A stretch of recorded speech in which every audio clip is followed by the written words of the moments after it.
Hello everyone, welcome back. Having seen what is justification through faith, today we will look at the example of the justification through faith. Today, even as we study chapter 4, we'll see that this chapter is a case study.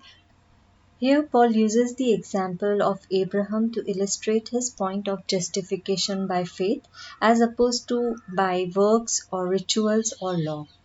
He mainly gives the example of Abraham because, one, the Jews were proud of their racial origin, or Abraham being their forefather. Secondly, because of his faith which preceded the giving of the law of Moses. Thirdly, because his personal faith which exemplified the covenant pattern. And last but not the least, that his faith preceded his works. But then he also cites the Psalm of David, who was recognized as the great king of Israel. So let us begin with our study. To begin with, let us read Romans chapter 4, verses 1 to 4. What then shall we say that Abraham our father has found according to the flesh? For if Abraham was justified by works, he has something to boast about, but not before God. For what does the scripture say? Abraham believed God, and it was accounted to him for righteousness. Now to him who works, the wages are not counted as grace, but as debt. So here we see Paul gives the example of Abraham, the most esteemed man among the Jews, as their forefather. To make the point on justification, he questions as to what did Abraham find about being right or justified by God. Again, if at all he was justified by works, then he had something to boast about. But even then, only before men, not before God. The fact was that he had no grounds to boast because Abraham's righteousness wasn't being compared to ours. Instead, the standard was God's righteousness. Moreover, Paul himself had described a Jew is the one who boasts in God, as we had seen in Romans chapter 2, verse 17. Now, in verse 3, Paul refers to Genesis 15:6. There are certain interesting points concerning Genesis 15:6. It is the first occurrence of the word believe in the Bible. It is also the first time that the concept of God crediting righteousness is mentioned. Now, in Romans chapter 4, there are certain interesting literary bits, which are one is that it quotes Genesis 15:6 thrice, that is Romans 4:3, 4:9, and 4:22. And all these 3 points, they highlight three important aspects of justification. Another point of interest is the use of the term reckoned or accounted. Romans 4 uses the term reckoned 11 times. Now, reckoned is an accounting term which means imputed or deposited in one's account. Coming back to Romans chapter 4 verse 3, we see that it does not mention anything about works. Abraham believed in faithfulness of God and responded by trusting in his promise. Abraham's righteousness was not earned or merited, but it was credited or accounted or reckoned. In verse 4, we see that the idea of grace stands opposite to the principle of works. Grace has to do with receiving the freely given gift of God, while works has to do with earning our merit before God. What we see here is that when we seek salvation based on our works or by keeping the laws, it makes God owe us his favor. It is putting God in debt to us. So therefore, it is opposing to the entire concept of justification through faith. Let us now read Romans chapter 4 verse 5 to 8. But to him who does not work but believes on him who justifies the ungodly, his faith is accounted for righteousness. Just as David also describes the blessedness of the man to whom God imputes righteousness apart from works. Blessed are those whose lawless deeds are forgiven and whose sins are covered. Blessed is the man to whom the Lord shall not impute sin. So salvation does not depend on works but on faith. It is based on believing God's promise to declare righteous any sinner who trusts on the finished work of Jesus on the cross, as we had also seen in Romans chapter 1 verse 18. Again, it is not works but faith which is credited as righteousness. Because of faith, even those who have been ungodly have the hope of being saved. In verse 6, we see that Paul goes on to bring another point to stress upon the importance of faith over works. He quotes the Psalm of David. Now, the Jews recognized David not only as a great man, but as the best king of Israel. But they also recognized the seriousness of his sin.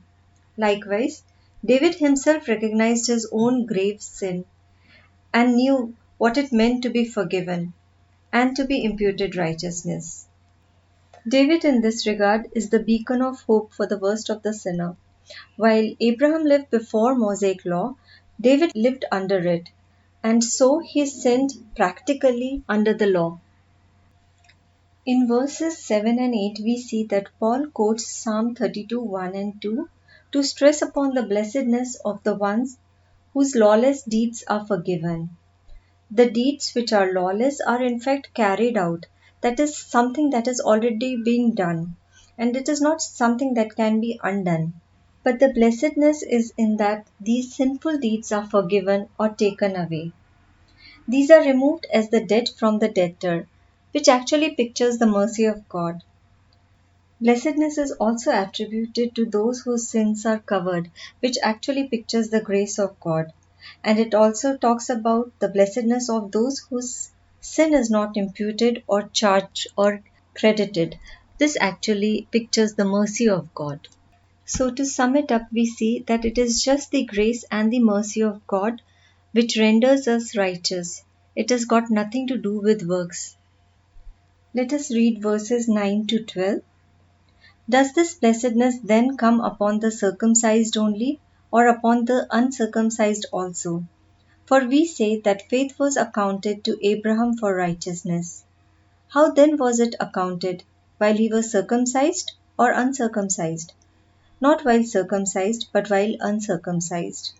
And he received the sign of circumcision, a seal of the righteousness of the faith, which he had while still uncircumcised, that he might be the father of all those who believe, though they are uncircumcised, that righteousness might be imputed to them also, and the father of circumcision to those who not only are of the circumcision, but who also walk in the steps of the faith which our father Abraham had while still uncircumcised. In verses 9 to 12, we see just like righteousness is credited apart from works, it is also irrespective of circumcision. In verses 9 and 10, we see that Abraham was declared or accounted righteous much before he was circumcised. The point being made is that Abraham was declared righteous, which is given in Genesis 15:6, which happened much before Abraham was circumcised, which is given in Genesis 17:11. It is almost a gap of 13 years between him being declared righteous and him being circumcised. That is to say, Abraham was declared righteous while he was still uncircumcised, and this righteousness was attributed to his faith. If circumcision is the sign of being a Jew, then in effect Abraham was still an uncircumcised Gentile while he was credited righteous. Furthermore, circumcision has to do with receiving a sign and a seal. As the sign of circumcision, the one who exercised faith in God receives a visible mark, and as the seal of righteousness, the stamp of God's promise is received by the one who is declared right by faith. So Abraham received the sign and seal of righteousness by faith, that he might be the father of all who believe, circumcised or uncircumcised, it makes no difference. Faith and not circumcision is the vital link to Abraham. An important point made in verses 11 and 12 is that Abraham is recognized as the father of the uncircumcised who believe and the father of circumcised who in faith walk in the steps of Abraham. So, in short, it is far more important to have Abraham's faith and imputed righteousness than to have Abraham's circumcision. Let us now read Romans chapter 4 verses 13 to 16. For the promise that he would be the heir of the world was not to Abraham or to his seed through the law, but through the righteousness of faith. For if those who are of the law are heirs, faith is made void and the promise made of no effect. Because the law brings about wrath, for where there is no law, there is no transgression. Therefore it is of faith that it might be according to grace, so that the promise might be sure to all the seed, not only to those who are of the law, but also those who are of the faith of Abraham, who is the father of us all. So in verses 13 to 25, we see that God's promise to Abraham was based on faith and not on the works of the law. In verse 13, we see that faith is the ground of God's promise. The law cannot bring us into the blessings of God's promise, not because the law is bad, but because we are unable to keep it completely. The promise to be the heir of the world, the promise that God made to Abraham, which is given in Genesis 12:1 to 2 and Genesis 17:4 to 6, is the part of God's promise to our salvation as well, to be the part of His kingdom. In verse 14, we see that this divine promise renders meaningless if it is dependent on human efforts in keeping the law. If law is the principle for salvation, then grace is no longer grace and faith is nullified. In verse 15, we see that law produces wrath because a sinner cannot completely keep God's holy law. Not keeping the law perfectly turns our sin into transgression, that is rebellion, and therefore bringing about the wrath which is attributed to the law. Man must respond by faith to God's grace in order to receive the promise of salvation. Now, it is interesting to note that faith is related to grace in the same way as the work is related to the law. And also that grace and law are principles, while faith and works are the means by which we pursue these principles for our relationship with God. Let us read Romans chapter 4, verses 17 to 20. As it is written, I have made you a father of many nations, in the presence of him whom he believed, God who gives life to the dead and calls those things which do not exist as though they did, who contrary to hope in hope believed, so that he became the father of many nations, according to what was spoken, so shall your descendants be. And not being weak in faith, he did not consider his own body already dead, since he was about 100 years old, and the deadness of Sarah's womb. He did not waver at the promise of God through unbelief, but was strengthened in faith, giving glory to God. Once again, Paul cites the example of Abraham and Sarah at this time to bring about the point that faith in God gives life to the dead. Sarah and Abraham were as good as dead, physically in terms of bearing children, because Abraham was over 100 years and Sarah was well over 90 years. But God brought life out of them. We see here that God calls into being things that do not exist. Here we see that Abraham and Sarah had not even born Isaac when God said that I have made you a father of many nations. Likewise, God gives life to the dead. There are two ways of looking into this. One is that Abraham and Sarah were as good as dead, but God brought life out of them. And second is, as we see later on in Genesis 22, that even if they had to sacrifice Isaac, God will quicken him and bring him back. So Abraham believed God's promise, even though the fulfillment of it was humanly impossible and seemed very unlikely. In verse 18, we see that Abraham's hope rested on God's promise and not on his own natural condition. He believed God and his promise, and the outcome was evident naturally through Isaac and his many descendants, and spiritually through the seed of Abraham, as we see in Hebrew chapter 11:13, that is Jesus Christ. The point to be noted is that Abraham believed with the intention of receiving that which God had promised.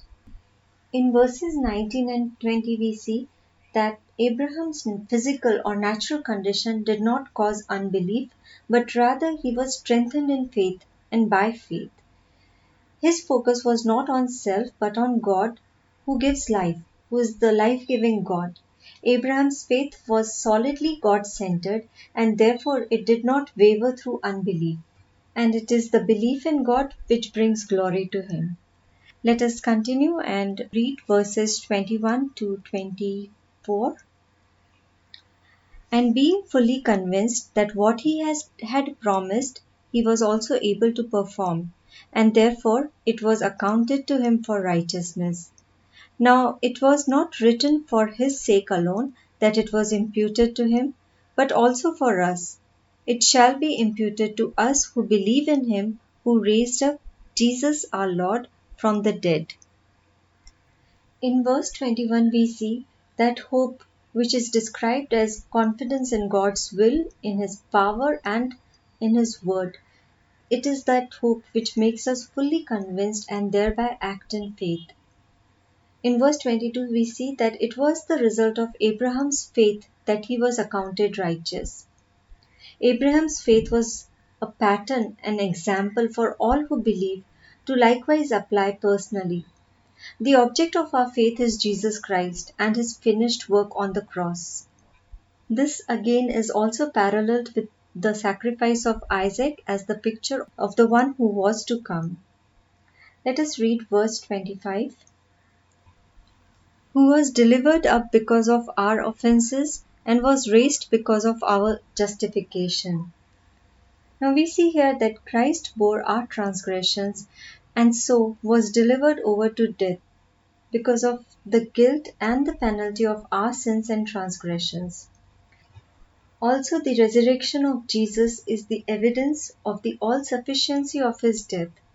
Because of His resurrection, justification has become ours. His glorified resurrection not only declares His righteousness, but also declares all who believe in Him to be righteous. The resurrection of Jesus, which in fact includes His sacrificial death, demonstrates God the Father's perfect satisfaction with the finished work on the cross, which has become our means of justification. So let us have a quick recap. We have seen that Romans chapter 4 is an illustration of justification by faith, and the example that is cited here is that of Abraham. We see that in Romans chapter 4 there are three references that are made to Genesis chapter 15 verse 6. And all these are centered around Abraham's faith as opposed to works or circumcision or the law. We see that Abraham received justification by grace, that is, he did not work it out. In this regard, the conjuncture of David is important as it points at the source of justification, that is, his grace and his mercy. And then we see that Abraham received the sign of the promise or circumcision, as well as the seal or the guarantee of righteousness, and so became the father of all who believe, irrespective of circumcision.